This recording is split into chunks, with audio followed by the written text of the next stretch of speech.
Hello and welcome to our weekly IG Live. Today we are going to be talking to author Laurie Wright, and she is someone who advocates for positive talk to children, helping build their self-confidence. Hello. And she has a lot of wonderful books that help with that. Hi, Laurie. I'm going to go ahead and get her on here for you. And how her books help with that. And also she's got a really interesting story about how she became an author. Hello. Hi, Leanna. How Good. are you? Good. How are you doing? I'm good. This is my first IG live Is it really? or Oh, joint one. Yeah. So I'm just happy it all worked. well, I should say for everybody watching, I am in Sacramento, which if you've seen on the news has had a lot of big storms. It's fairly calm right now, but in case it gets glitchy, maybe you guys let me know in the comments and I can try and restart it. But Yeah, hopefully it'll be so. sounds good. Well, well, thank you for being here. And why don't we go ahead and jump right in, and maybe you could introduce yourself and your Sure. books and kind of the mission. I was kind of explaining a little bit before you got on about what your books are about, but maybe you can give us an explanation. Sure. So I didn't start out as an author. I really didn't have any aspirations to write books. Can you hear that noise? No. No? Okay, good. This is why I have these in because the kids are still off and you just never know what you're going to Oh, be able to hear. So anyway, I taught kindergarten for 10 years. And so over the course of that 10 years, I noticed a lot of changes in the kids. And that's what prompted my first book, which you can see over my shoulder. I Can Handle It. And it was just as the years went on, the kids arrived in my classroom seemingly less able to not just solve their problems, but even attempt to solve their problems. So we call it learned helplessness a lot in sort of the education sphere. And it's just, I think it's just a nature, the result of our nature now. We're always so busy. We need to get things done fast and efficiently because we're going in 100 different directions as parents. And so we end up just doing things for our kids. And so yeah. what it does, though, is it stops them from learning and trying and failing and trying something new and trying something new and then eventually succeeding. It stops them from doing that. So the first book was really just my reaction to seeing that progressively get worse year after year in my classroom. I wrote the book and didn't know what I was going to do with it. I went home, wrote it one night, and I edited it, let's say, for 10 years. I didn't know what I was going to do with it. I didn't know how to do anything. Life was busy. I was teaching. And then I got married, had 3 kids, had more time on my hands, and also that sort of mental boredom. And so in 2016 I decided, okay, like I'm going to pull that book out again and I'm just going to see, was it any good? Because, it's always the self-doubt. It was probably not good, but I'm just going to read it again. And, I impressed myself with my work from 10 years prior. I was like, actually, I really like this. Nice. So I went ahead, long story short, and I self-published it because after waiting for 10 years to actually take any action on it, I knew that I couldn't go the traditional route and wait 2 or more years to get it out there. So within about 5 months, I published it. It was out in September 2016. And at the very last minute, I put my first son's name in it. So it says, my name is Sebastian and I can handle anything. Very last minute, because when I wrote it, I didn't have any kids. And Right. so right away, I was like, I have to write at least 2 more books because I have to do one for each kid, right? You have to, like at Christmas, you have to buy them all the same thing, even though they're different ages. So I knew I had to keep writing. And when I wrote the next 2, I really hadn't seen any success. I hadn't heard any feedback really. So I didn't know if other people thought they were good or not. I just knew that I had to get at least 3 out. And so that's kind of how they were born. After the I Can Handle It, the reaction that I did start getting from people was that children would start saying it. And so I noticed this in my own children as well. My daughter was 5 at the time. My son was 2, my youngest son. And so she would say, he'd be crying and she'd say, Max, you can handle it. Can you handle it? You can handle this, Max, right? As they were playing together. And that's what the reaction I got from other people too, is that the kids would just start repeating this. And so it really became self-talk for them. And after the research I had done for the next books and all that, I really, wanted to help with that specifically, was changing the self-talk. Us as adults, we were raised a little bit different, a lot of us, and our parents were negative in front of us, negative about their own selves. Right. I think a lot of us grew up having these negative thoughts about ourselves.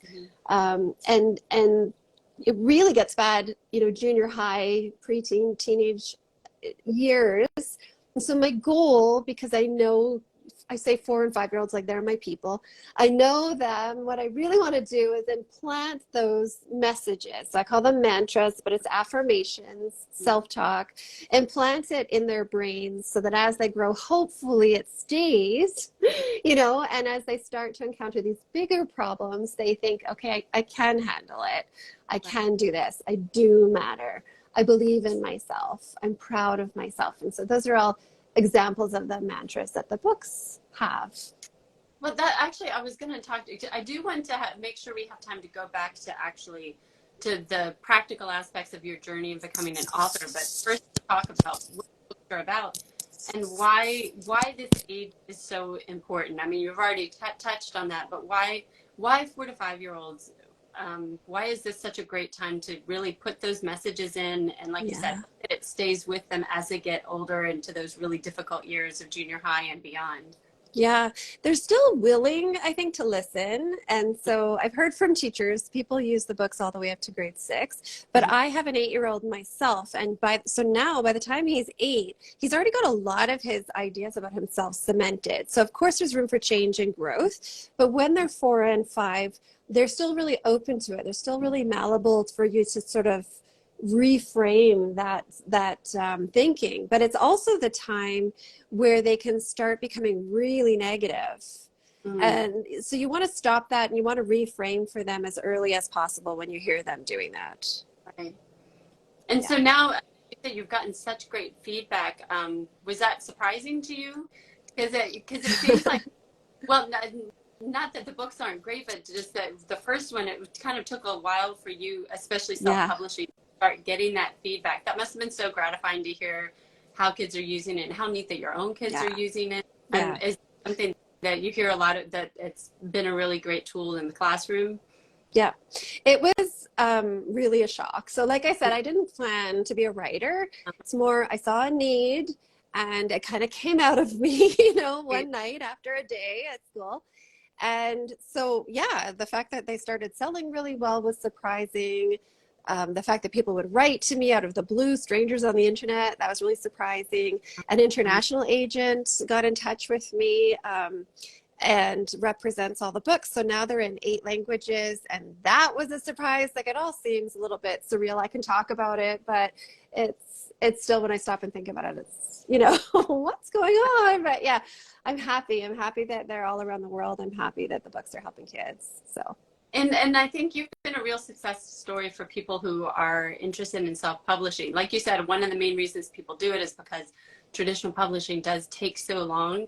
Could you talk a little bit more about why you chose self-publishing? And then was there anything that was surprising to you or things that you would say to other authors who are thinking about going that route? Oh, there's a lot. So So in the beginning, I did it because I just wanted to have it done fast. So I didn't really have plans for more books. I didn't really know how it would go. I published the first one and it didn't really sell. And so it was just kind of check off the bucket list, right? And I moved on. I spoke at a lot of teachers' conferences and things that year about anxiety and self-talk. But moving forward after that, it started to sell. And when it started to sell, it sold really well. And I was the only one getting, that profit, obviously. Right. So with the next books coming out, I knew what to do. Right? I had learned how to self-publish. I had learned how to manage that project. That's the most difficult part for sure, is managing the illustrator, the editor, making the decisions. You have to make all the decisions yourself, and it's a lot. So what should your cover look like? What should your font be? It's a lot. It's tricky. And so I had the benefit of not knowing any better, right? So I just made my best guess, what felt right to me. And I think if I were to do it now with everything I knew, there's a lot of overthinking that would happen at this point. But at that point in time, it was go with my gut and make it happen. And, thankfully for me, it really worked out. But looking back at it. Successful, I would think in some ways that could be a problem because now you've set the bar really high. Whereas when you first started, you probably didn't have very great expectations. Yes. Yeah, that's a good point. Yeah. Because I have contracts in other countries, they're traditional contracts. And so I've really seen both worlds. Now, it might not be exactly how it would be in the English language because they're different, and I don't have to worry as much about the rights, but I've seen how slow it is, and it is painful. It is so painful. It took 18 months, I think, for one of the books to come out. I'm still waiting. I don't even know. I've lost track of them because it's so slow. It's painful for me. And then what's nice about the traditional is you get the advance. So you get a chunk of money right off the bat, which is nice. But then the royalties have not been much to speak of with those. Now they are smaller countries or smaller languages, smaller niches. But it's been a nice sort of peek at how the other side of it works. Right. And the translation, that must be kind of interesting to go through that process, especially if it's a language that you're not familiar with at all. Hard to know how good the translation is, or is it fun to see it in another language? And it's super cool. It's super cool. And you're right. I have no idea if that Korean is correct, but I went to a local school that has a dual track of Mandarin English. And so I brought the books that were in Mandarin to gift them to the teacher. And there was a little boy who had obviously been learning it at home because it was kindergarten. And he said, "Oh, that's Mandarin." Or I don't know if he said that's Chinese. But anyway, he said, and I said, "Is it?" I looked at the teacher. I said, "Is it?" And she's like, "Yeah, it really is." And I said, "I know that sounds silly, but there's no way for me to confirm it. Like, I guess I could use my phone and do the Google Translate." But she's like, "It really is." So that was a fun moment. Like, yes, all right, that worked out. The coolest language for me has been Icelandic. I don't know why, but for me, it's so cool because it's so far from anything that I'm into. And that publisher, so with each book, I produce a song, like a jingle, like a 30-second song, with the idea that the children, if they hear the 30-second song, it'll get stuck in their head, like it's a small world, like the earworm, right? And so the Icelandic, because all of these tricks, right? How to get kids to memorize things. That's for sure. We wanted to stick in there, so I try everything I can to make sure it's going to be sticky. But the Icelandic publisher went ahead and produced songs as well. And so while I don't know what they're saying, and while it's very different than my songs, it was just so amazing to hear these songs in Icelandic that are based on my books. That was incredible. Yeah. Amazing. And how cool to this message, which is just so important for kids, like you talked about, is being given to kids all around the world. And especially, I was just thinking about with the pandemic. I mean, you published it years before this happened, but I think it's, now that we've had this mental health crisis with the pandemic, to have these books available as a resource is really wonderful, because I think that people are really worried about children's mental health. Not as much now as it was during the height of the pandemic, but I think there's still lingering effects. I've heard it'll be a good 10 years. I don't know any stats behind that. That's just hearsay, but it doesn't surprise me until we stop seeing the fallout from it. So it's both academic and it's social, right? So kids, when you think about little kids, so kids that went into kindergarten this year have never been in a classroom. They've never possibly used a toilet that wasn't their own. They've never had to share necessarily without, outside of their family or friend or their cohort, whatever. But this year, preschool teachers and kindergarten teachers sure had their hands full with these kids who have not had the same experiences. And you're spending your time and your energy focusing on this toilet is okay. And, like we used to have to do that somewhat, sticky note over the auto flush, like it's very loud, but it's little things that as a parent, you don't necessarily think about. So anyway, there's quite a fallout for sure. Yeah, definitely. And also lingering anxiety. I know for my kids, when we first started going kind of out into the world more, they had a lot of anxiety about being around other people, being in public spaces, and is it okay to touch this, and what has somebody, it's going to take them a while to kind of be able to overcome those you know, that anxiety that kind of got ingrained in us during the pandemic. Yeah. I think that's where reframing will be really helpful for parents as well, but you almost have to practice it yourself first, right? Because we have to do it like it's okay to go to the grocery store. So reframing it for kids, just if we get sick, it's okay. Or, you know, germs are normal, germs are natural, germs are good for us, all that kind of stuff. But I think we get to one level and we think it ourselves. And then you have to get to the next level where you say it out loud to your kids. And that's the most important part so that they can model it either internally or externally. But even things like, I'm actually feeling really nervous right now because what have you, but I'm going to do it. I know I can do this. It'll be okay. I can do hard things. I'm worried, but it's okay. All that kind of outward self-talk. If we can do that for our kids and our students, it's going to be so helpful. Which is why I think these books are helpful too, because like you said, a lot of us grew up in an era where adults were not thinking about the positive self-talk. Even if they were speaking positively to us, a lot of times they had a lot of negative self-talk.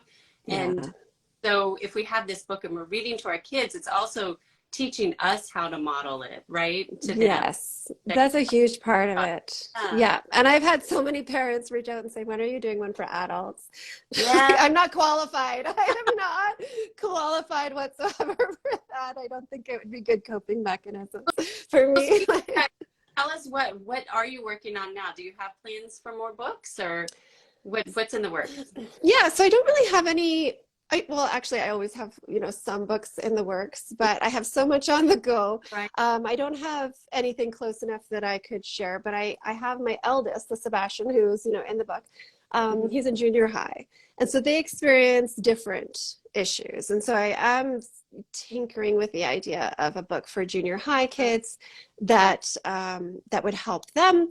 But I've also expanded into digital products because they're easy and they're fun. And so for me, you know, continuing in this business, I need it to be fun because it doesn't always feel fun. It can feel like a drag sometimes. And so I need it to feel fun. So yeah, so I'm definitely expanding. I don't know if you'd say the product line or whatnot, but recently did a gratitude journal. Actually, I have a free gratitude journal. I don't know if your audience would appreciate that or not, but I can share the link with you when we're done. I don't have it off the top of my head. It's for 4 to 5-year-olds, so very visual, and they can either have help to fill it in or whatnot. But again, it's just focusing on the positive and reframing our thoughts, and super important. So yeah, and what a great habit to get them into at an early age. I think a lot of us don't think about kids that age being able to journal, so that's kind of neat. I can't wait to get a look at that. Like you said, about how that would be different than what an adult would do. I love it. Yeah, cool. Okay, I'll send the link over to you when we're done. Yeah, definitely. And so for anybody that's joining us late, this is going to be up on Instagram in a few minutes, and later today it'll be up on YouTube. We will share the link to the journal she's talking about. Definitely go check out the books. They're really wonderful. And thank you so much for taking time to speak with us, especially if you're welcome. Home on break. Thank you to everybody else. I thought you were thanking me. Yeah, thank you everybody for watching. No, I mentioned that your kids were home. I am thanking you and everybody. Oh, okay. Yes.